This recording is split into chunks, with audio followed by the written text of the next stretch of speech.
Hello बच्चों, आज हम लेकर आ गए हैं एक नया चैप्टर, बेहद ही इंटरेस्टिंग है। क्लास 10 का चैप्टर नंबर 6 ट्राइंगल, और उसकी एक्सरसाइज हम लेके आए हैं 6.2 से, क्योंकि 6.1 में बेसिकली आपको फिलअप ट्रू फॉल्स मिलते हैं, जिसको हम एक बेहतरीन वीडियो के साथ कभी सॉल्व करेंगे।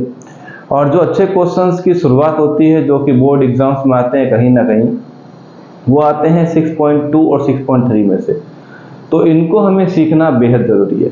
तो चलिए वीडियो शुरू करते हैं। मेरा नाम है गौरी शंकर माहेश्वरी और आप देख रहे हैं आपका अपना चैनल GSM सर। तो बच्चों, ये जो क्वेश्चन हमें मिला है नंबर 1, इसके बाद ही बहुत सारे क्वेश्चन कुछ इसी तरीके से मिलेंगे। तो उन क्वेश्चंस की खास बात कुछ ऐसी होगी कि जो भी लाइन आप लेके चलेंगे, खास तौर से इन बातों को आप याद रखिएगा।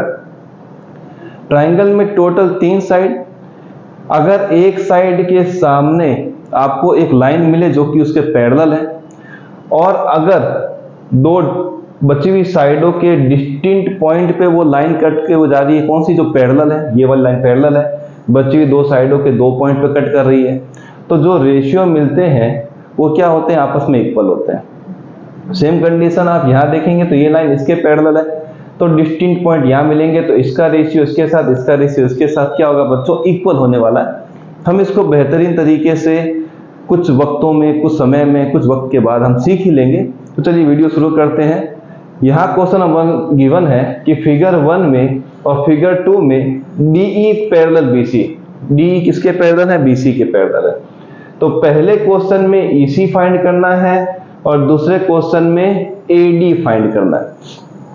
तो ऐसे क्वेश्चनों को सॉल्व करने के लिए एक बहुत ही मैथमेटिशियन, बहुत ही महान मैथमेटिशियन हुए थे, जो कि ग्रीस कंट्री से थे, और ग्रीस कंट्री के लोगों को ग्रीक बोला जाता है। नाम था उनका थेलस, और उन्होंने इसके बारे में एक अच्छी सी थ्योरम दी थी, जिनको आज हम बेसिक प्रोपोर्शनैलिटी थ्योरम BPT के नाम से जानते हैं। बाकी थ्योरम एक ही है, चाहे थेलस थ्योरम बोले, चाहे बेसिक प्रोपोर्शनैलिटी थ्योरम या BPT शॉर्ट में बोले, तो वो सब थ्योरम एक ही है। इन नामों को लेके कंफ्यूज ना हो। तो बच्चों, पहला क्वेश्चन जो हम लेते हैं, हमें क्या गिवन है? पहला पार्ट लेके आ गए इधर, ये लीजिए। हमें जो डायग्राम में गिवन है, तो हमें निकालना है EC। तो हमने EC को तो वैसे ही रख दिया जो हमें फाइंड करना है। इसको हम मानना चाहें तो मान सकते हैं लेट EC को हमने क्या ले लिया बच्चों? x, 7 मिनट चल रहा है, सेंटीमीटर। इसको कुछ इमेजिन करें, लेट सपोज करें तो ठीक है, नहीं करें तो भी चल जाता है। अब हुआ क्या? हम using Thales theorem, using Thales theorem, और थेलस थ्योरम क्या बोलती है कि रेशियो जो एक साइड के हैं, मतलब AD अपॉन क्या मिलेगा बच्चों? DB is equal to AE upon EC। ये थेलस थ्योरम बताती है एक साइड के जो पार्ट हुए हैं उनका रेशियो, दूसरी साइड में जो पार्ट हुआ है उसका रेशियो आपस में क्या होता है? इक्वल। अब हमें निकालना है EC, तो छोड़ देते हैं, बाकी वैल्यू को हम रखना शुरू करते हैं। या तो इसको सिंप्लीफाई करते हैं, EC को इधर ट्रांसफर, AD को इधर, तो और DB को इधर। कैसे करते हैं सिंप्लीफाई में? तो हम करते हैं बच्चों AD इज इक्वल टू, यहां पर मिलेगा AE into DB divided by EC। अब EC को हम स्विच करते हैं इस तरफ, EC इधर, AD इधर, या फिर फाइनल कंडीशन मिलेगा EC is equal to AE into DB upon EC। अब EC को हमने x लिया है, ये रहा।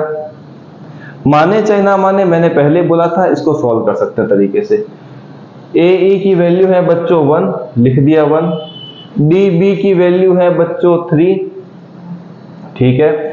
और EC की वैल्यू हमें पता नहीं, हम 2 बार EC लिखा, इसको थोड़ा चेंज करते हैं, सॉरी मिस्टेक हो गई।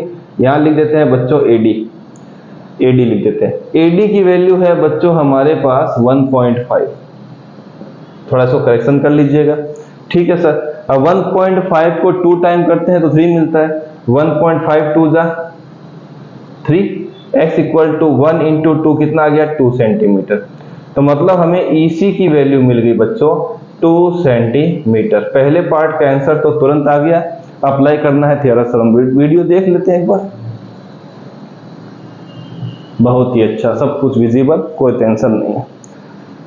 चलिए अब आते हैं बच्चों दूसरे पार्ट में। इस बार हम कुछ सपोज नहीं करेंगे, क्यों? क्योंकि हमें लास्ट में फिर से उसको लेना ही पड़ता है, इसलिए सीधा ही सॉल्व कर लेते हैं। हम आते हैं पार्ट 2 पे। यूजिंग टेलर थ्योरम, या कैपिटल लिखें तो ज्यादा बेटर है, क्योंकि किसी भी महान मैथमेटिशियन साइंटिस्ट का नाम आप कैपिटल लेटर से शुरू करें, थ्योरम, ठीक है। अब यहां पर क्या होगा, AD अपॉन DB is equal to AE upon EC। Find क्या करना है बच्चों, हमें AD फाइंड करना है, कोई बात नहीं है, तो DB को ट्रांसफर कर देते हैं। क्या मिलेगा, AD is equal to AE into DB upon EC। Simple सा AD इधर रह गया, ठीक है सर।